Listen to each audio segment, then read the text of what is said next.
Mulai. Assalamualaikum warahmatullahi wabarakatuh.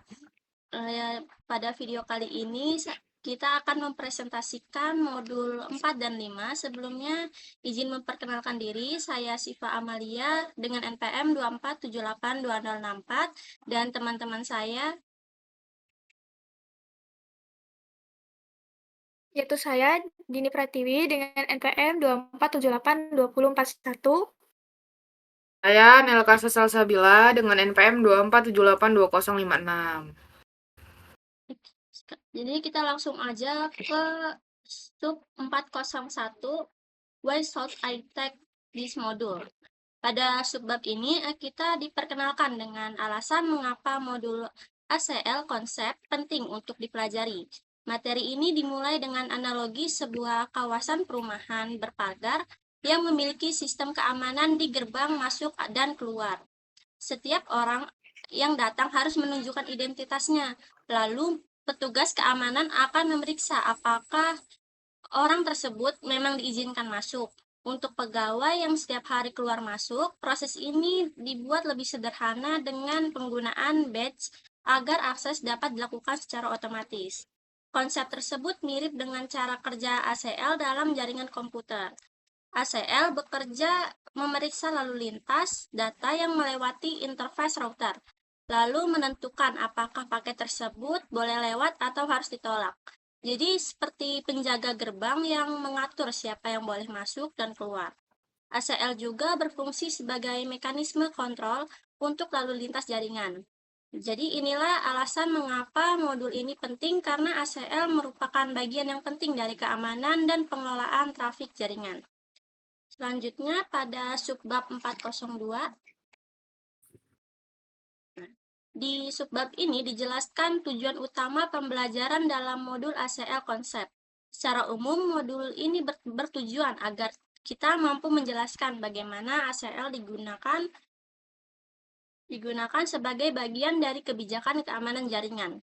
Topik yang akan dipelajari mencakup 4 hal utama, yaitu memahami tujuan penggunaan ACL, memahami wildcard image dalam ACL, mempelajari panduan pembuatan ACL, serta membandingkan jenis-jenis ACL pada IPv4, khususnya standar dan extend ACL. Dengan mempelajari semua bagian ini, kita diharapkan tidak hanya mengenal ACL secara teori, tetapi juga memahami logika dan penerapannya dalam jaringan nyata. Selanjutnya pada subbab 4.1.1. Nah, di sini dijelaskan pengertian dasar dari ACL. Router pada dasarnya membuat keputusan routing berdasarkan informasi pada header, paket, dan mencocokkannya dengan entry yang ada pada routing table. Namun, proses yang sama juga bisa dimanfaatkan untuk menyaring lalu lintas jaringan yang menggunakan akses control list atau ACL. ACL sendiri itu adalah sekumpulan perintah iOS yang digunakan untuk memfilter paket berdasarkan informasi tertentu. Pada paket header, secara default router tidak memiliki ACL, tetapi ketika ACL diterapkan pada suatu interface, router akan memiliki tugas tambahan, yaitu mengevaluasi setiap paket yang melewati interface tersebut untuk menentukan apakah paket bisa diteruskan atau harus ditolak. ACL itu terdiri dari daftar perintah, permit, dan DNI yang tidak ACE atau Access Control Entries. Router akan membandingkan paket dengan setiap ACE secara berurutan sampai ditemukan kecocokannya. Proses itu disebut paket filtering. Pada bagian ini juga dijelaskan beberapa fungsi ACL dalam jaringan, seperti membatasi trafik untuk meningkatkan performa jaringan, mengontrol alur trafik, dan memberikan keamanan dasar pada akses jaringan. Kemudian memfilter trafik berdasarkan jenisnya, membatasi host terhadap layanan tertentu, dan membantu memprioritaskan jenis trafik tertentu. Jadi ACL bukan alat untuk memblokir paket, tetapi juga alat untuk mengatur keamanan dan efisiensi jaringan. Lanjut pada subbab 4.1.2.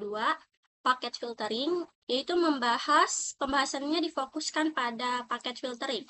Paket filtering adalah proses mengontrol akses ke jaringan dengan menganalisis paket yang masuk atau keluar, lalu memutuskan apakah paket tersebut akan diteruskan atau dibuang berdasarkan aturan tertentu. Di materi ini dijelaskan bahwa paket filtering dapat bekerja pada layer 3 maupun layer 4 pada model OSI. Hal ini penting karena Cisco router mendukung dua tipe ACL.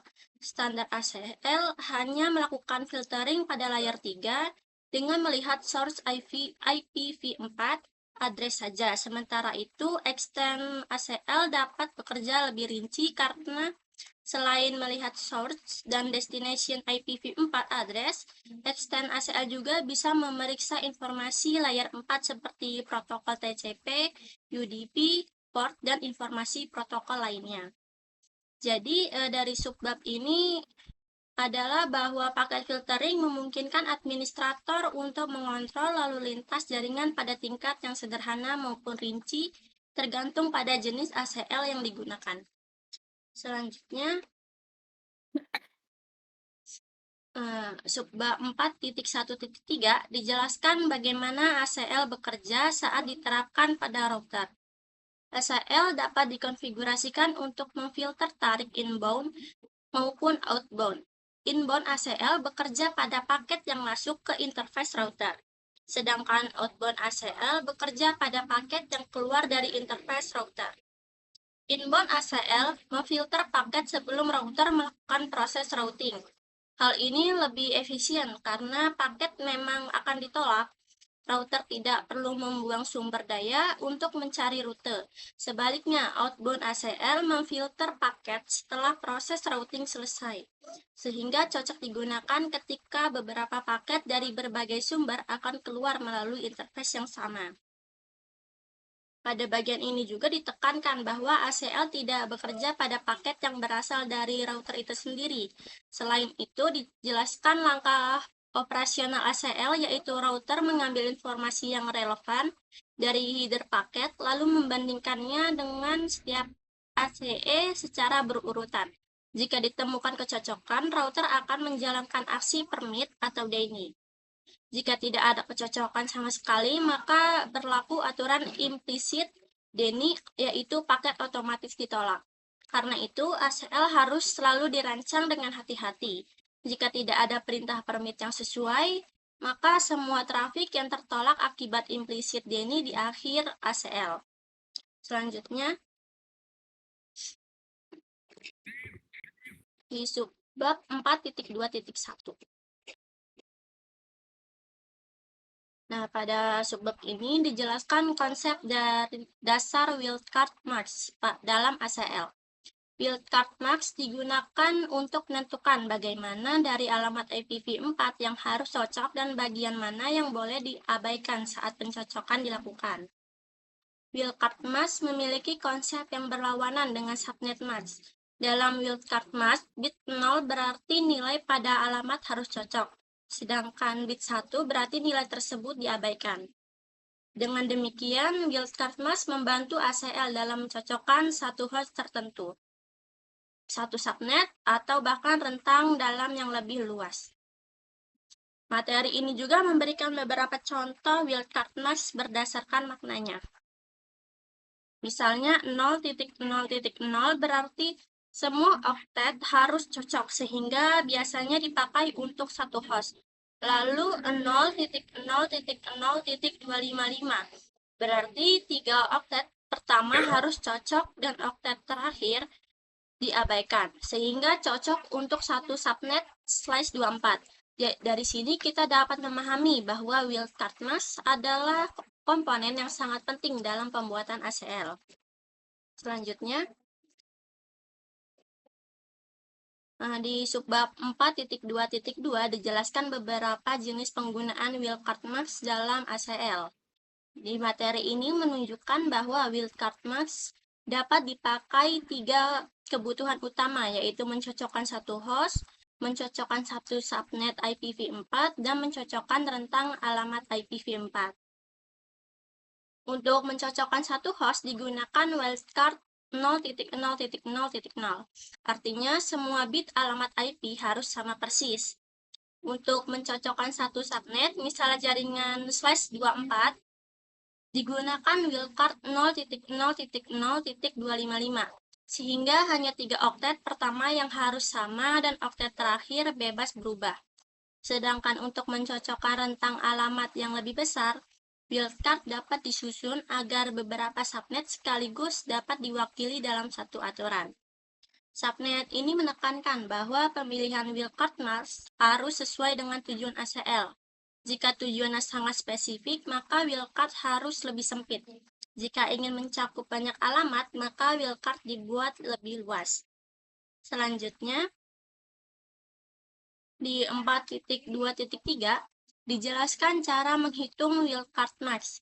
Metode yang paling umum adalah dengan mengurangkan subnet mask dari 255.255.255.255.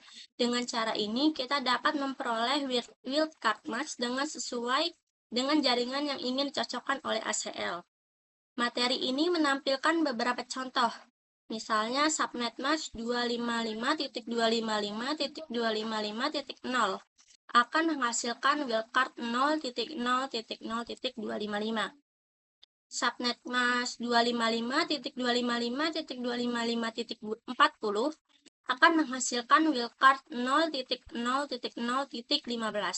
Lalu subnet mask 255.255.254.0 akan menghasilkan wildcard 0.0.1.255.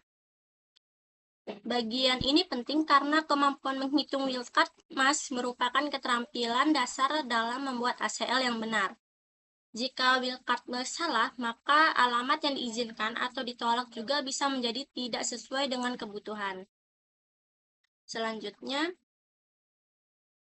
di subbab 4.2.4 dijelaskan dua keyword penting yang disediakan Cisco iOS untuk menyederhanakan penulisan wildcard mask, yaitu host dan anyway. Keyword host digunakan untuk menggantikan penulisan alamat IP dengan wildcard 0.0.0.0. Artinya, perintah tersebut ditunjukkan untuk satu host tertentu. Sedangkan keyword anyway digunakan untuk mewakili semua alamat IP. Sehingga secara logika setara dengan 0.0.0.255.255.255.255. Penggunaan keyword ini membuat konfigurasi ACL menjadi lebih singkat, lebih mudah dibaca, dan lebih praktis. Dengan demikian, administrator tidak perlu selalu menuliskan kombinasi alamat dan wildcard secara lengkap jika sebenarnya bisa diwakili dengan kata kunci yang lebih sederhana. Selanjutnya, di subbab 4.3.1. Nah, di sini dijelaskan bahwa jumlah ACL yang dapat diterapkan pada sebuah interface router itu terbatas. Dalam router yang mendukung dual stack, satu interface dapat memiliki satu inbound IPv4 ACL, satu outbound IPv4 ACL, satu inbound IPv6 ACL, dan satu outbound IPv6 ACL. Artinya, setiap interface bisa memiliki maksimal 4 ACL, yaitu 2 untuk IPv4 dan 2 untuk IPv6. Masing-masing untuk arah masuk dan keluar. Namun, tidak selalu semua ACL tersebut harus digunakan. Penerapannya tergantung pada kebutuhan keamanan jaringan dan kebijakan organisasi. Lanjut di subbab 4.3.2.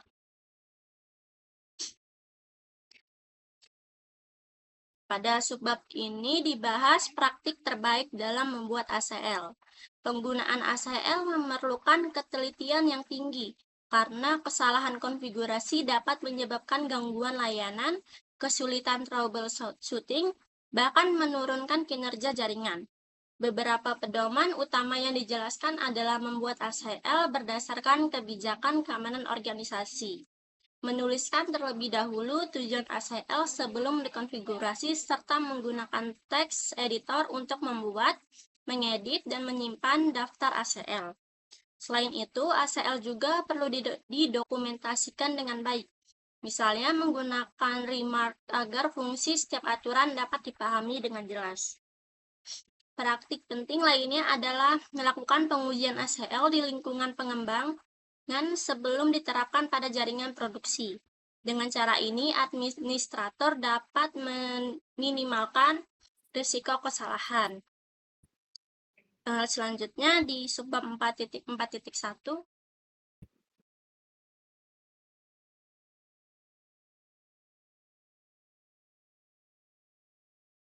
pada subbab ini dijelaskan dua jenis utama ACL pada IPv4, yaitu standar ACL dan extended ACL. Standar ACL merupakan jenis ACL yang lebih sederhana, karena hanya memfilter paket berdasarkan source IPv4 address. Dengan demikian, keputusan yang diambil hanya mempertimbangkan dari mana paket berasal. Sementara itu, extended ACL memiliki kemampuan yang lebih lengkap.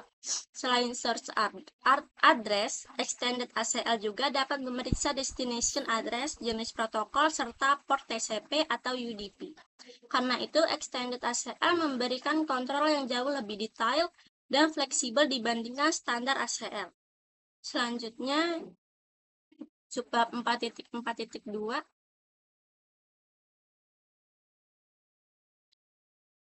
Pada subbab ini dijelaskan bahwa ACL juga dibedakan berdasarkan cara identifikasinya, yaitu numbered ACL dan name ACL. Number ACL menggunakan nomor tertentu untuk membedakan jenis ACL. Nomor-nomor tertentu dipakai untuk standar ACL, sedangkan rentang nomor lainnya dipakai untuk extended ACL. Cara ini itu sudah lama digunakan dan masih dapat dijumpai dalam konfigurasi router. Namun, Cisco juga mendukung name ACL, yaitu ACL yang diberi nama sesuai dengan tujuan atau fungsinya. Name ACL umumnya lebih disukai karena lebih mudah dikenali, lebih jelas dibaca, dan lebih fleksibel saat dilakukan perubahan. Dengan nama yang deskriptif, administrator tidak perlu menghafal arti dari nomor tertentu. Selanjutnya, bab 4.4.3.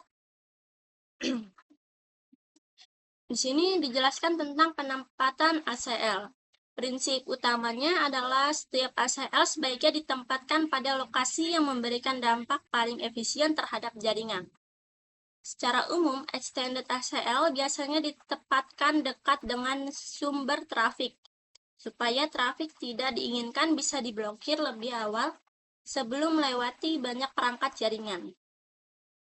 Dengan cara ini, bandwidth dapat dihemat dan lalu lintas yang tidak sempat menyebar ke bagian jaringan lain. Sebaliknya, standar ACL biasanya ditempatkan dengan tujuan. Alasannya karena standar ACL hanya memeriksa alamat sumber, sehingga jika ditempatkan terlalu dekat dengan sumber, bisa saja trafik ke tujuan lain ikut terblokir. Padahal sebenarnya masih diperbolehkan. Selain itu, materi ini juga menjelaskan bahwa penempatan ACL dipengaruhi oleh beberapa faktor seperti sejauh mana organisasi mengontrol jaringan sumber dan tujuan, besar bandwidth yang ingin dihemat, serta kemudahan konfigurasi. Jadi, penempatan ACL bukan hanya soal aturan teknis, tetapi juga soal efisiensi dan kebutuhan operasional jaringan. Di subbab selanjutnya, pada subbab ini diberikan contoh penempatan standar ACL. Tujuannya adalah mencegah trafik dari jaringan 192.168.10.0/24 agar tidak bisa mencapai jaringan 192.168.30.0/24. Karena yang digunakan adalah standar ACL, maka penempatannya harus sedekat mungkin dengan tujuan, bukan dari sumber. Hal ini penting karena standar ACL hanya mengenali alamat sumber, sehingga jika ditempatkan terlalu awal, semua trafik dari jaringan sumber bisa ikut terblokir ke berbagai tujuan lain, bukan hanya ke jaringan yang ingin dibatasi. Di contoh ini dijelaskan ada dua kemungkinan interface pada router tujuan. Tetapi pilihan terbaik adalah interface yang benar-benar hanya memfilter trafik menuju jaringan 192.168.30.0/24 tanpa mengganggu trafik ke jaringan lain seperti 192.168.31.0/24. Jadi, inti subbab ini adalah menunjukkan bahwa penempatan standar HCL harus hati-hati agar filtering tetap tepat sasaran. Selanjutnya,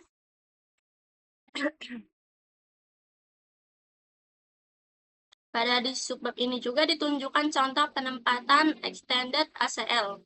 Dalam kasus ini, sebuah perusahaan ingin memblokir trafik telnet dan FTP dari jaringan 192.168.11.0/24 menuju jaringan 192.168.30.0/24 sambil tetap mengizinkan trafik lainnya.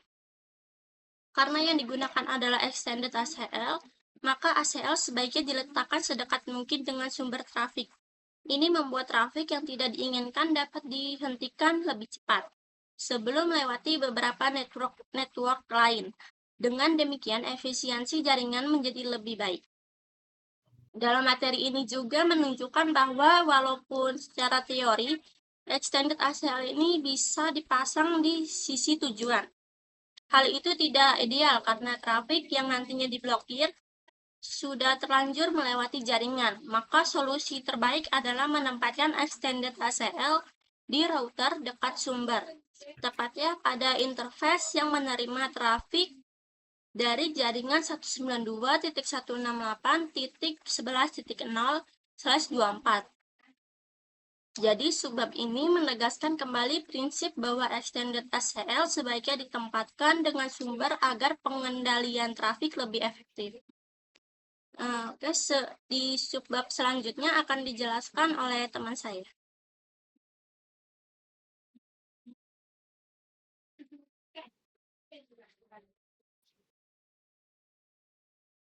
Baik, saya akan melanjutkan pada subbab 4.5.1.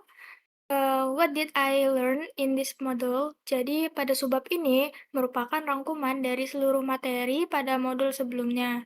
Nah, di sini dijelaskan kembali bahwa ACL ini digunakan untuk memfilter trafik berdasarkan informasi pada paket header, baik untuk mengingatkan keamanan, mengontrol akses, maupun mengatur jenis lalu lintas yang boleh lewat. Nah, ringkasan ini mencakup 4 poin besar. Pertama yaitu purpose of ACLs, yaitu fungsi ACL dalam mengontrol trafik dan bagaimana ACL ini bekerja dengan permit, deny, dan implicit ya. Implicit deny. Kedua, wildcard max, yaitu cara ACL mencocokkan alamat IP dengan menggunakan bit 0 untuk match dan bit 1 untuk ignore. Nah, ketiga ada guided lines for ACL creation, yaitu panduan dan best practice dalam merancang ACL, dan yang keempat yaitu types of IPv4 ACLs, yaitu perbedaan standar ACL atau extended ACL, numbered ACL, dan name ACL. Nah, di bagian akhir juga diingatkan kembali tentang prinsip penempatan ACL, yaitu standar ACL dekat tujuan dan extended ACL itu dekat sumber. Jadi, subbab ini berfungsi sebagai kesimpulan agar seluruh konsep utama dari modul ini dapat dipahami kembali secara utuh. Baik, pada subbab 5.0.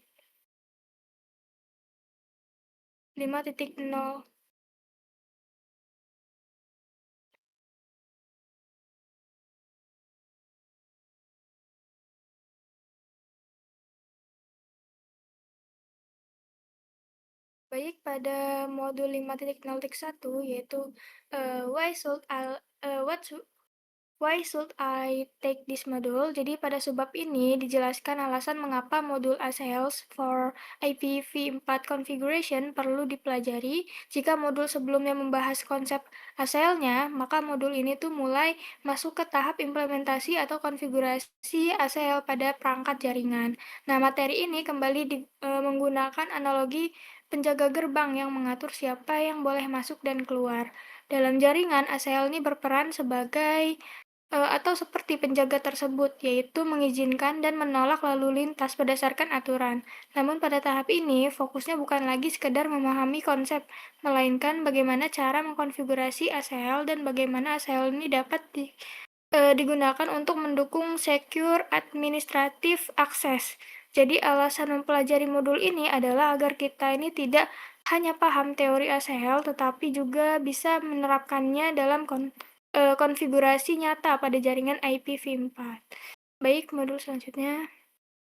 Nah, pada modul subbab 5.0.1 ini, dijelaskan tujuan pelajaran dari modul konfigurasi ACL IPv4 secara umum ya.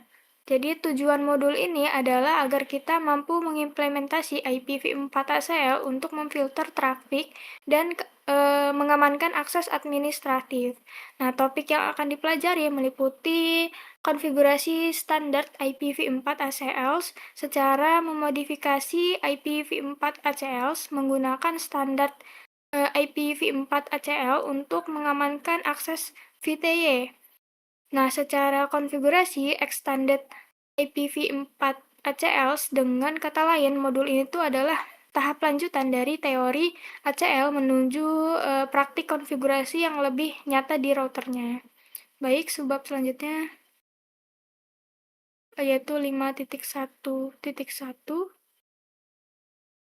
Oke, nah di sini yaitu langkah awal sebelum membuat ACL, yaitu perencanaan. Nah, ACL tidak boleh dibuat secara sembarangan, terutama jika ACL tersebut memiliki banyak AS atau aturan ya.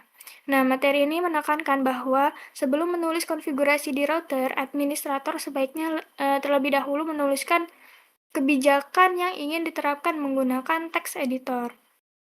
Setelah itu, perintah iOS disusun untuk memenuhi kebijakan tersebut, termasuk penambahan remark untuk dokumentasi, lalu seluruh konfigurasi diuji sebelum diterapkan pada perangkat.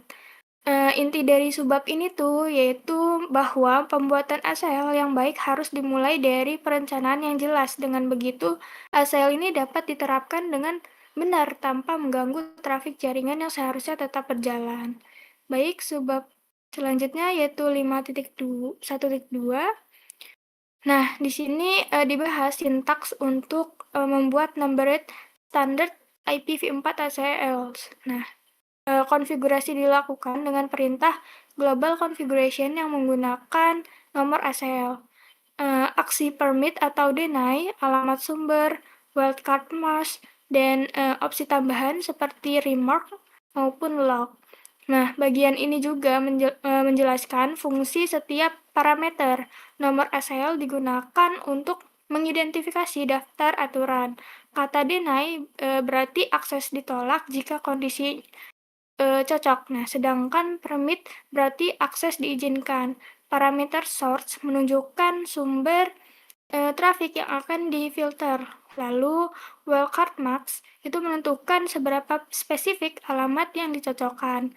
Selain itu, opsi log dapat dipakai untuk menghasilkan pesan informasi ketika AS ini terkena match ya.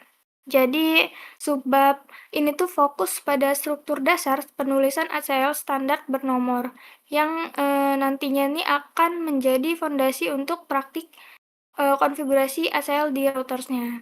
Baik, subbab selanjutnya yaitu 5.1.3. Nah, di sini yaitu untuk membuat name standar IPv4 ACL. Berbeda dengan numbered ACL yang menggunakan angka, name ACL menggunakan nama untuk mengidentifikasi ACL sesuai fungsi atau kebutuhannya. Keuntungan dari name ACL ini adalah lebih mudah dipahami karena nama ACL ini bisa langsung menggambarkan tujuannya. Dalam konfigurasi, setelah masuk ke mode name ACL, administrator ini dapat langsung menambahkan S seperti deny, permit, atau remark di dalam mode tersebut tanpa perlu menuliskan nomor ACL berulang kali. Materi ini juga menekankan bahwa name ACL ini membuat konfigurasi lebih rapi, lebih mudah dibaca, dan mengurangi kemungkinan kesalahan saat mengelola ACL yang jumlahnya banyak. Jadi, subbab ini tuh menunjukkan alternatif konfigurasi ACL yang lebih fleksibel dibanding metode numbered. Baik, subbab selanjutnya 5.1.4.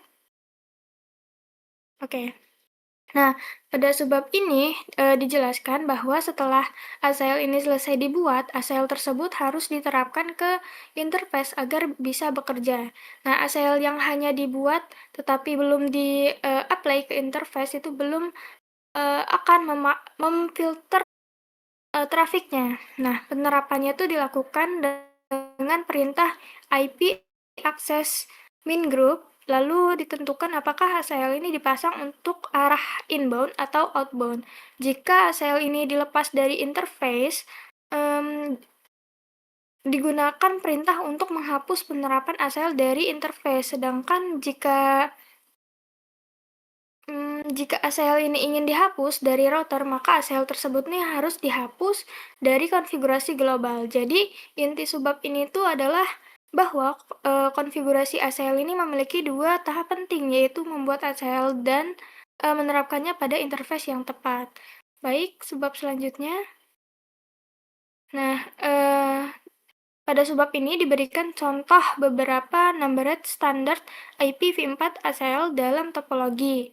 Diasumsikan bahwa hanya PC1 yang boleh mengakses internet untuk menerapkan kebijakan ini. Nah, dibuat ACL standar bernomor yang mengizinkan host PC1 ini menerapkan kebijakan ini. Lalu ditambahkan aturan lain untuk mengizinkan seluruh host di LAN 2 jika diperlukan. Setelah ACL ini dibuat, nah ACL tersebut ini diterapkan outbound pada interface serial yang mengarah ke internet. Dengan demikian, hanya trafik yang sesuai aturan permit yang dapat keluar ke internet. Sedangkan host lain yang tidak tercakup aturan akan tertolak oleh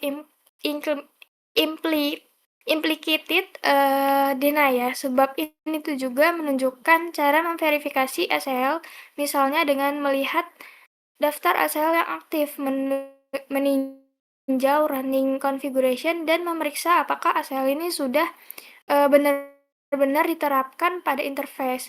Jadi sebab ini tuh contoh lengkap dari pembuatan, penerapan, dan verifikasi numbered standard ACLs. Baik, sebab selanjutnya. Nah, pada subbab ini diberikan contoh juga ya konfigurasi name standar IPv4 ACL dengan skenario yang sama seperti sebelumnya. Bedanya di ACL kali ini tuh tidak memakai nomor tetapi menggunakan nama, misalnya permit akses. Nah, di dalam name ACL tersebut, administrator ini menambahkan remark untuk dokumentasi, lalu menuliskan S yang mengizinkan host tertentu dan seluruh host pada LAN tertentu untuk mengakses internet. Selain itu, ACL ini diterapkan outbound pada interface serial yang menuju internet. Seperti pada contoh sebelumnya, materi ini juga menunjukkan bahwa cara melakukan verifikasi dengan perintah show access min list, show running min config, dan show IP interface. Nah, sebab ini menegaskan bahwa secara fungsi name ACL ini bisa melakukan hal yang seperti numbered ACL, tetapi dengan penamaan yang lebih jelas dan lebih mudah dikelola. Baik, subbab selanjutnya. Nah, pada subbab ini ditampilkan latihan pengecekan sintaks untuk konfigurasi standar IPv4 ACL ya. Tujuannya adalah memastikan bahwa konfigurasi numbered maupun name ACL ini sudah ditulis dengan benar dan diterapkan interface yang tepat. Nah, latihan ini menekankan pentingnya memahami urutan konfigurasi mulai dari membuat S, menambahkan deny atau permit sesuai kebutuhan, lalu menerapkannya pada interface dengan arah yang sesuai. Nah, bagian ini juga menunjukkan bahwa proses konfigurasi ACL ini tidak cukup hanya menghafal sintaks, tetapi juga harus memahami logika penempatan dan tujuan ACL tersebut. Jadi, subbab ini berfungsi sebagai evaluasi pemahaman sebelum melanjutkan ke metode modifikasi ACL. Baik, subbab selanjutnya 5.2.1. Oke, pada subbab ini dijelaskan bahwa setelah ACL ini dibuat, terkadang ACL ini perlu dimodifikasi. Nah, hal ini sering terjadi karena kebijakan berubah atau ada kesalahan saat memasukkan S. Jadi, materi ini tuh memperkenalkan dua metode utama untuk memodifikasi ACL. Metode pertama adalah menggunakan text editor, yaitu menyalin konfigurasi ACL, lalu memperbaikinya di editor, lalu memasukkannya kembali ke router. Metode kedua adalah menggunakan sequence numbered, yaitu mengubah S tertentu berdasarkan nomor urutnya. Jadi, subbab ini memberi gambaran bahwa ACL ini bersifat dinamis dan administrator harus tahu cara memperbaruinya tanpa merusak keseluruhan konfigurasi. Baik, subbab selanjutnya. Oke, pada subbab 5.2.2 yaitu dijelaskan metode yaitu modifikasi ACL menggunakan text editor. Nah, metode ini cocok digunakan ketika ACL ini memiliki banyak S dan perlu perubahan yang cukup besar. Prosesnya adalah dengan menyalin konfigurasi ACL yang ada pada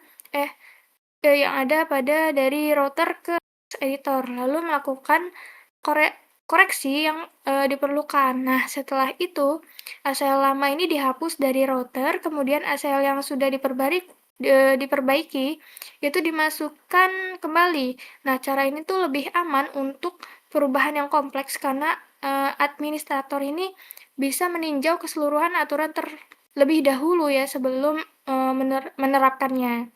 Jadi inti dari subbab ini tuh bahwa text editor ini membantu administrator merencanakan perubahan ACL dengan lebih rapi dan meminimalkan resiko salah konfigurasi seperti itu. Baik, subbab selanjutnya. Oke, pada subbab ini di sini kita dijelaskan yaitu metode modifikasi ACL dengan sequence numbered. Jadi, setiap S di dalam ACL ini sebenarnya memiliki nomor urut, dan nomor ini tuh bisa digunakan untuk menghapus atau menambahkan entry tertentu tanpa harus menulis ulang seluruh ACL. Jika ada S yang salah, administrator ini cukup masuk ke mode ACL, menghapus S berdasarkan sequence number, lalu menambahkan aturan yang benar pada urut yang sesuai. Cara ini tuh lebih praktis dibanding menghapus seluruh ACL, terutama jika perubahan yang dilakukan hanya kecil ya. Jadi subbab ini tuh menunjukkan bahwa sequence number adalah cara yang efisien untuk memodifikasi ACL secara langsung dan terkontrol. Baik, subbab selanjutnya. Oke, pada subbab ini diberikan contoh modifikasi pada name ACL menggunakan sequence number. Dalam contoh, ada kebutuhan untuk menambahkan aturan deny baru ya, agar host tertentu ini juga diblokir. Jika aturan baru ini langsung ditambahkan tanpa memperhatikan urutan, maka S tersebut ini bisa ditempatkan di bagian akhir dan menjadi tidak efektif karena sebelumnya sudah ada aturan permit yang lebih luas. Oleh karena itu, sequence number ini digunakan agar S baru ini tuh dapat ditempatkan pada posisi yang tepat sebelum aturan permit yang lebih umum gitu. Nah, contoh ini tuh sangat penting karena menunjukkan bahwa pada ACL, urutan S ini menentukan hasil filtering. Jadi, memodifikasi ACL ini tidak hanya soal menambahkan aturan yang baru, tetapi juga memastikan aturan tersebut ini berada di posisi yang benar. Baik, subbab selanjutnya. Oke, pada subbab ini dijelaskan bagaimana melihat statistik ACL dengan menggunakan perintah show access min list. Administrator itu dapat melihat beberapa kali setiap S ini mengalami match. Jadi informasi ini berguna untuk mengetahui apakah sebuah aturan ini benar-benar digunakan atau tidak. Jadi materi ini juga menjelaskan bahwa implicit deny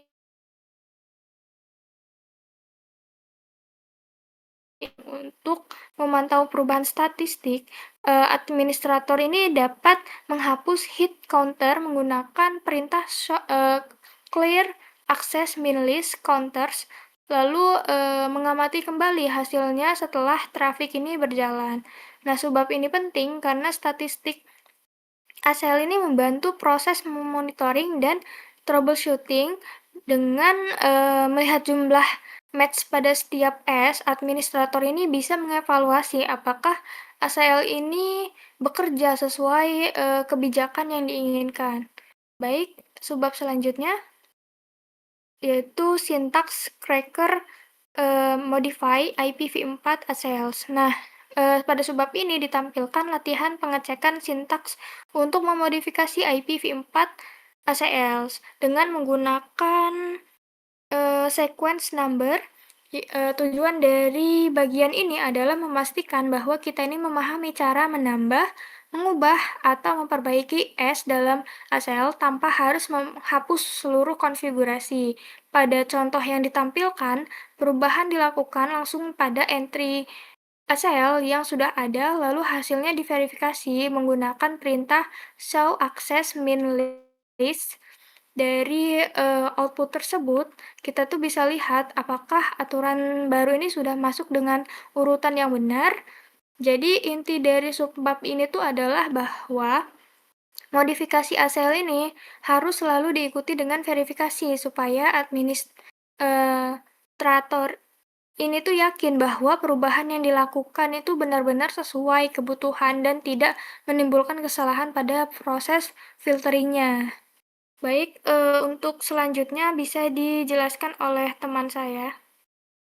Baik, di sini selanjutnya di modul 5.3.1 akses kelas komen ya. Nah, di subbab ini nih dijelaskan bahwa ACL itu tidak hanya digunakan untuk memfilter traffic pada interface, tetapi juga itu bisa dipakai untuk mengamankan akses administratif jarak jauh ke router, khususnya pada VTI line. Nah, perintah yang digunakan adalah akses kelas. Nah, yang diterapkan pada line configuration. Nah, melalui perintah ini, administrator itu bisa menentukan host mana saja nih yang diizinkan atau ditolak untuk mengakses router melalui telnet atau SSH. Nah, umumnya arah yang digunakan adalah in, karena yang dikontrol adalah traffic masuk ke VTI lainnya. Nah, subbab ini juga dia itu menegaskan bahwa baik numbered atau name ACL juga bisa digunakan untuk akses kelas, dan aturan yang sama sebaiknya diterapkan pada seluruh VTY line agar tidak ada salah akses. Jadi, bagian ini menunjukkan bagaimana ACL itu dapat digunakan bukan hanya untuk lalu lintas data biasa, tetapi juga untuk memperkuat keamanan administrasi perangkat. Nah, selanjutnya di sini tuh ada subbab 5.3.2 secure VTI access example. Nah, di subbab ini diberikan contoh penerapan ACL untuk mengamankan akses VTY. Nah, dalam topologi yang ditunjukkan, itu hanya PC1 yang diizinkan untuk melakukan telnet ke router R1. Nah, untuk mengingatkan keamanan, dibuat terlebih dahulu nih username, password lokal, lalu VTY line dikonfigurasi menggunakan metode autentikasi login lokal. Setelah itu, sebuah name ACL, misalnya admin host, dibuat untuk mengizinkan host PC1 dan menolak host lain melalui perintah deny any. Nah, ACL tersebut kemudian diterapkan pada VTE lain menggunakan akses kelas arah masuk. Materi ini juga mengingatkan bahwa dalam lingkungan produksi sebaiknya menggunakan SSH bukan telnet, karena SSH jauh lebih aman. Jadi sebab ini menunjukkan langkah nyata bagaimana ACL itu dipakai untuk membatasi siapa yang boleh melakukan remote administrator ke router. Selanjutnya di bab 5.3 verify the VTY port is secure. Itu di sini jelaskan bagaimana cara memverifikasi bahwa VTY port memang sudah diamankan dengan benar. Nah, pada contoh ketika PC 1 mencoba telnet ke R1, koneksi berhasil dan pengguna meminta memasukkan username dan password. Nah, hal ini menunjukkan bahwa host yang diizinkan memang bisa mengakses router. Sebaliknya, di sini PC 2 mencoba melakukan telnet, koneksi ditolak. Ini membuktikan nih bahwa ACL pada VPN itu telah bekerja sesuai kebijakan yang ditentukan. Nah, selain pengujian koneksi, verifikasi juga dilakukan nih dengan melihat show access list untuk memeriksa statistik match pada permit and DNI. Nah, dengan begitu, administrator bisa memastikan nih bahwa ACL tidak hanya terpasang, tetapi benar-benar aktif memfilter akses administrasi sesuai aturan. Selanjutnya 5.3.4 Scientech checker secure the VTE port. Nah, di situ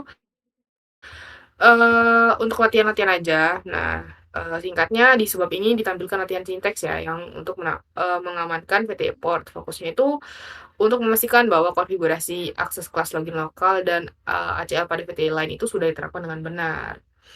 Oke, selanjutnya kita ke 5.4.1 yaitu extended ACLs. Nah, pada sebab ini kita itu dikenalkan oleh extended ACLs. Nah, jika standar ACL itu hanya memfilter berdasarkan secure address, maka extended ACL ini memiliki kemampuan yang lebih lengkap.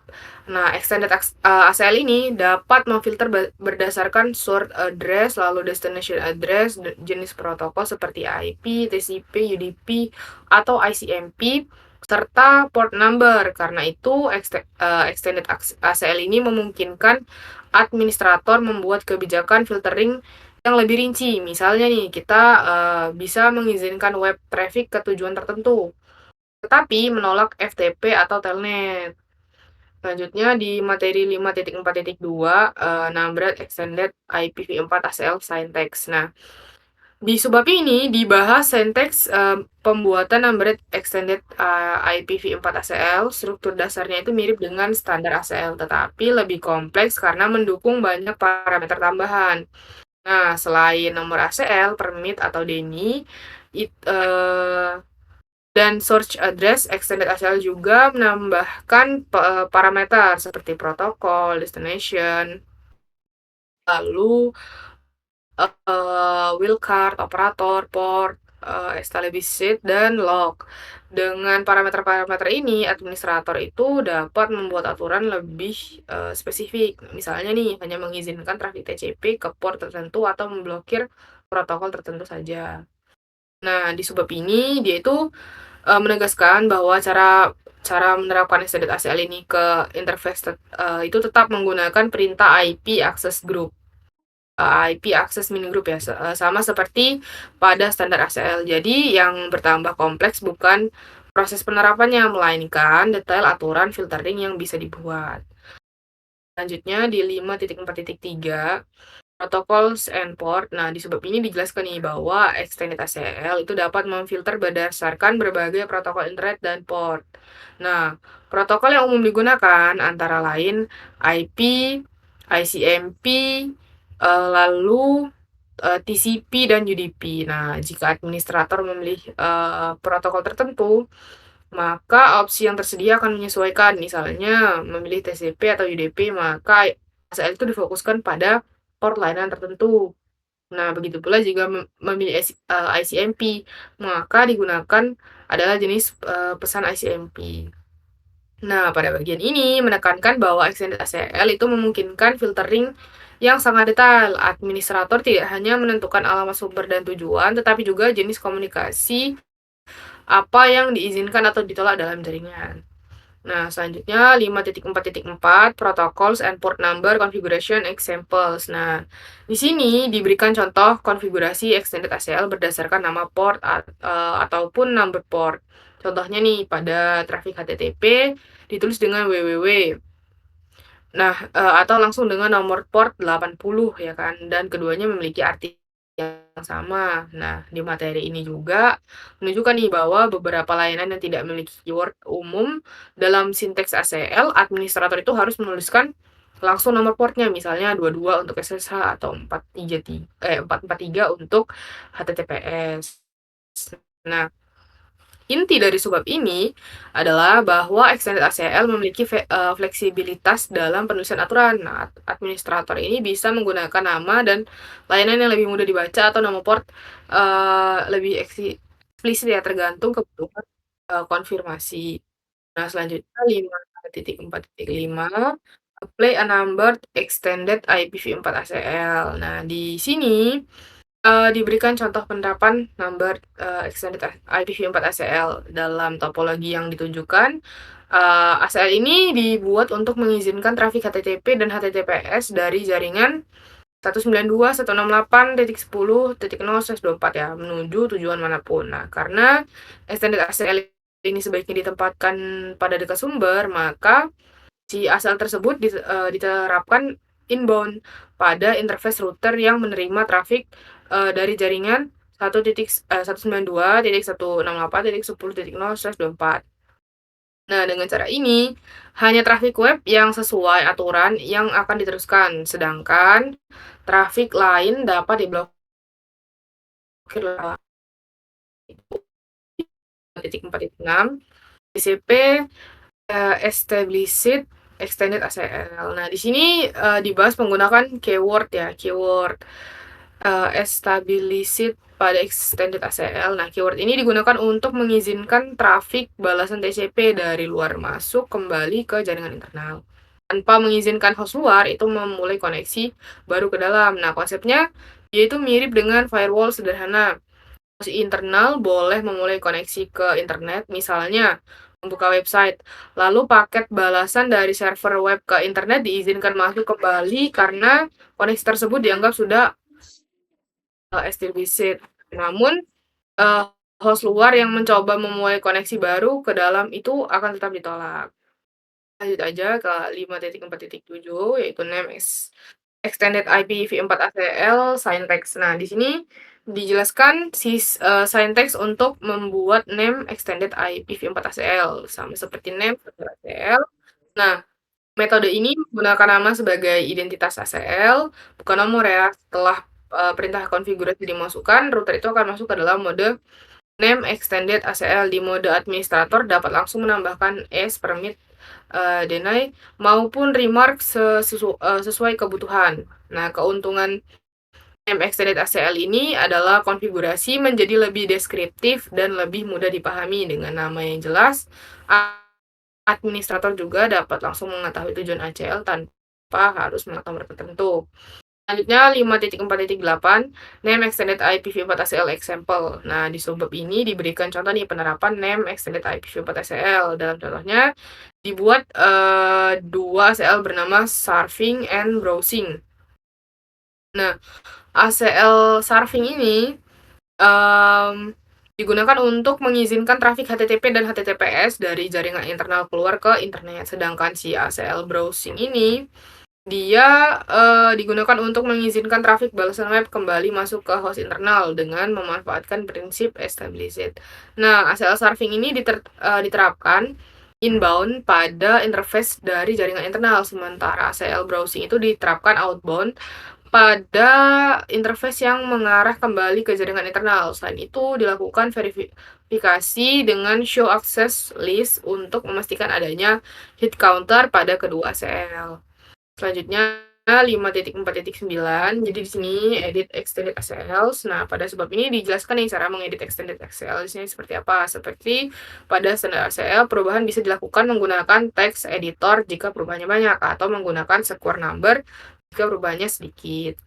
Nah, Contoh pada materi ini menunjukkan adanya kesalahan pada salah satu S di ACL Surfing, yaitu search network address yang tidak tepat. Untuk memperbaikinya, S lama itu akan dihapus berdasarkan square number. Kemudian entry yang benar dimasukkan kembali kepada posisi yang sesuai. Nah, setelah perubahan dilakukan, konfigurasi verifikasi menggunakan show access list. Nah, sebab ini menegaskan nih bahwa editing SELs harus dilakukan dengan hati-hati karena kesalahan kecil pada S bisa mengubah hasil filtering secara signifikan. Selanjutnya 5.4.10 another name extended IPv4 ACL example. Nah, di sebab ini tampilkan nih contoh penggunaan name extended IPv4 ACL. Skenario-nya ada satu di jaringan private yang diizinkan mengakses beberapa layanan internet tertentu, sedangkan host lain di jaringan private itu harus ditolak. Nah, untuk memenuhi kebutuhan ini dibuatlah dua ACL bernama, yaitu yang pertama ACL permit PC1 yang berfungsi mengizinkan PC1 melakukan koneksi TCP ke layanan tertentu seperti FTP, terus SSH, Telnet, DNS, HTTP, dan HTTPS. Lalu menolak host lain di jaringan private. Nah, ACL kedua adalah reply PC1 yang berfungsi hanya mengizinkan trafik balasan TCP kembali ke PC1. Nah, dari kedua contoh ini, kita itu bisa melihat nih bahwa penerapan ACL itu tidak hanya bergantung pada sisi aturan, tetapi juga peringkat interface dan arah penerapannya. Nah, pada kasus ini ACL PC1 diterapkan inbound, sedangkan ACL reply 1 ditetapkan sebagai outbound pada interface router yang terhubung ke jaringan private. Selanjutnya 5.4.11 verify extended ACLs. Nah, di sini dijelaskan ya cara memverifikasi extended ACL setelah konfigurasi selesai dan sudah diterapkan ke interface. Nah, verifikasi penting dilakukan agar administrator yakin bahwa ACL itu benar-benar aktif dan bekerja sesuai kebijakan yang dilaksanakan. Ada beberapa perintah utama nih yang digunakan. Pertama, show IP interface. Nah, yang dipakai untuk melihat apakah ACL sudah terpasang pada interface benar sekaligus apakah diterapkan pada arah inbound atau outbound. Ini penting ya karena salah satu pemasangan ACL itu bisa membuat hasil filtering tidak sesuai harapan. Kedua adalah show access list. Di sini digunakan untuk melihat isi ACL sekaligus statistik match pada setiap ACE. Di output ini administrator itu dapat mengetahui apakah aturan permit atau deny sudah benar-benar terkena trafik. Pada extended ACL, urutan untuk statement juga penting ya, karena aturan diproses sesuai dengan urutan masuknya konfigurasi. Dan yang terakhir adalah show running config, yang digunakan untuk memvalidasi konfigurasi yang ada di router, termasuk remark yang sudah ditambahkan. Nah, dengan perintah ini, administrator itu dapat meninjau kembali apakah penulisan ACL sudah benar sesuai dengan rancangan awal atau belum. Nah, jadi pada sebab ini intinya adalah bahwa verifikasi ACL itu tidak cukup ya dilakukan dari satu sisi saja gitu ya. Administrator itu juga perlu memeriksa bahwa penerapan ACL di interface, isi dan statistik ACL, serta konfigurasi yang tersimpan di running configuration agar implementasi extended ACL itu benar-benar disajikan, dipastikan bekerja secara baik. Oke, selanjutnya itu yang terakhir. Sebenarnya yang terakhir ini, oh nggak ding, bentar. Oh ya, yang terakhir ini tinggal modul praktik dan kuis ya. Mungkin bisa saya kembalikan pada moderator. Hmm. Saya kembalikan ke Sipa ya. Materi kita pada presentasi ini sudah selesai, mungkin cukup ya. Jadi kami akhiri. Wassalamualaikum warahmatullahi wabarakatuh. Waalaikumsalam warahmatullahi wabarakatuh.